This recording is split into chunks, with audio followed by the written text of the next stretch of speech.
কিনা বলেন? কেন দেয়? কারণ সন্তান নাভি দিয়ে মায়ের কাছ থেকে শেক করে গেলে নিয়ে নিচ্ছে, মায়ের গাঁথি হয়ে যাবে। আল্লাহর খেলা কি দেখেন? আল্লাহর খেলা হলো ফার্স্ট লাইফকে বাঁচানোর জন্য সেকেন্ড লাইফকে শেষ করে দিবে। সেকেন্ড লাইফ হলো মা, ফার্স্ট লাইফ হলো এখানে বেবি। বেবি কিন্তু মুখ দিয়ে খায় না, বেবি কোথা দিয়ে খায়? টেনে নিয়ে আসবে মায়ের কাছ থেকে, এই জন্য মাকে দিবেন। আর মায়ের জন্য সেরা খাবার হলো এটা। আজকে দেখেন দুঃখজনক করে সত্যি, মানুষ বিকলাঙ্গ বাচ্চা জন্ম হচ্ছে বেশি, হচ্ছে না? আগেও হচ্ছে, 100 বছর আগেও হয়েছে, কিন্তু রেশিওটা কম ছিল। কেন কম ছিল? আগেকার মায়েরা এই রেডিয়েশনের মোবাইল ফোনটা এখানে রাখতো না। রাখতো ফোনটা এখানে? মায়েরা মোবাইল ফোনটা এখানে রাখতো না। তার মানে এই রেডিয়েশনের ঝুঁকি মায়েদের ছিল না, ছিল?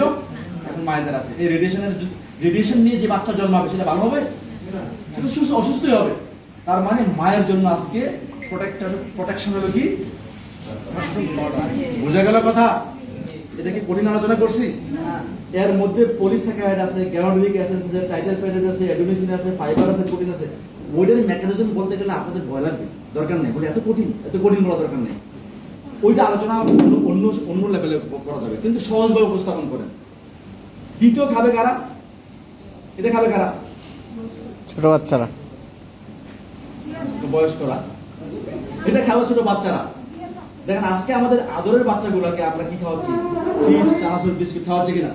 এটা ভালো না খারাপ? কারণ খারাপ খাওয়ান না কে কে বলেন? এখন আমি যদি বলি আপনার বাচ্চাকে 1 গ্লাস বিষ খাওয়ান, খাওয়াবেন? খাওয়াবেন? জোর করলে খাওয়াইতে হবে, খাওয়াবেন? বেশি জোর করলে আমাকে বাইরে রাখবেন যে আমার বাচ্চাকে বিষ খাওয়াইতে আসছে। কিন্তু না জানার কারণে, অসাবধানতার কারণে আপনি প্রতিনিয়ত এই জুস যে খাওয়াচ্ছেন, স্লোলি পয়জনে তাকে রাখছেন। অর্থাৎ বাচ্চারা সবাই স্লো পয়জনে আছে কিনা বলেন? বেকারি খাবার, এই খাবার, সেই খাবার। তাহলে বাচ্চাদেরকে আপনি এটা দেওয়া যাবে? এটা দেওয়া যাবে? বাচ্চাদেরকে এটা দেবেন, এটা ব্রেন টনিক। 1 থেকে 6 বছরের ব্রেন ডেভেলপমেন্ট হয়, তারপরে কিন্তু আর ব্রেন ডেভেলপমেন্ট হয় না। তাহলে ব্রেন ডেভেলপমেন্টের জন্য কত ধরনের মানুষ আয়োজন করে, এই সেরা আয়োজন হয়েছে এটা। এখন আসেন, আমাদের বাচ্চার কি অভাব আছে? চাপাই না বললো যে আমাদের ঘরে বাচ্চা আছে, মনে কয়েকজনের আছে, সবার নাই। আছে? আছে? চিফ চানাচুর নাকি জিএল? চিফ চানাচুর নাকি জিএল? বুকে হাত দিয়ে বলেন জিএল। আপনার বাচ্চা ব্রেনি হবে, মেধাবী হবে, দেশি মুরগির মতো সে দৌড়াবে। অনেক বাচ্চা দেখেন ফার্মের মুরগির মতো জিমায়। আমি অবাক হয়ে যাই, ঢাকা শহরে দেখি বাচ্চার চোখে এত বড় চশমা, বাবার চোখে চশমা, মায়ের চোখে চশমা, বাচ্চার চোখে চশমা। আমি জিজ্ঞাসা করছি ভাই, এই সমস্যা কি? বলছে ভাই আমার বাচ্চা তো চোখেই দেখে না চশমা ছাড়া। তাহলে চোখে দেখবে কেমনে? হাতে একটা বার্গার, আর এই হাতে একটা মনে করেন যে নিয়ে এসে আরেকটা। তাহলে বার্গার আর জুস খেলে কি চোখে দেখবে?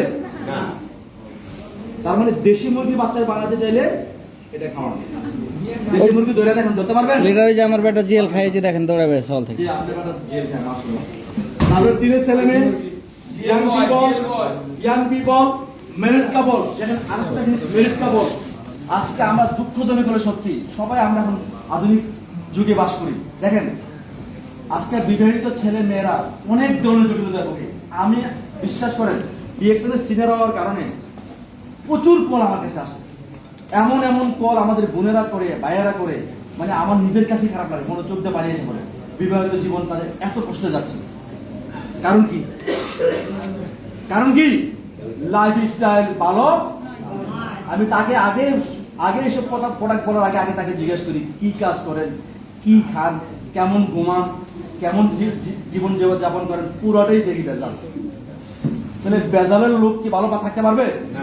তারপর তার বেজাল থেকে বের করে নিয়ে আসি আর বলে এবার আরজিজিএলটা টানা কয়েক মাস খান, দেখবেন আপনি অনেকটা আরাম পাবেন।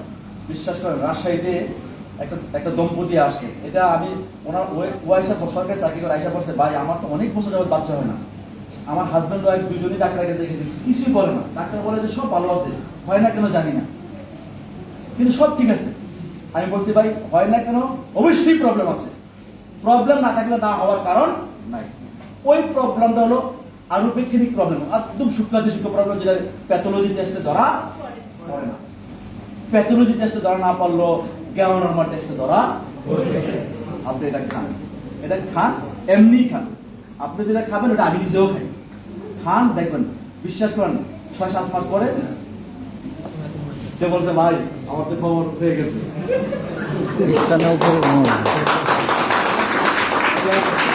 2 বছর পরে বেবিকে তুলে নিয়ে পঙ্কানে আসে যে এটা আমার কেন বেবি। বুঝা গেল? অনেক জটিলতা আছে এটা লাইফস্টাইলের কারণে। এই গ্যামাডারমা দিবেন, গ্যামাডারমা দিবেন। বুঝতে পারছেন কিনা?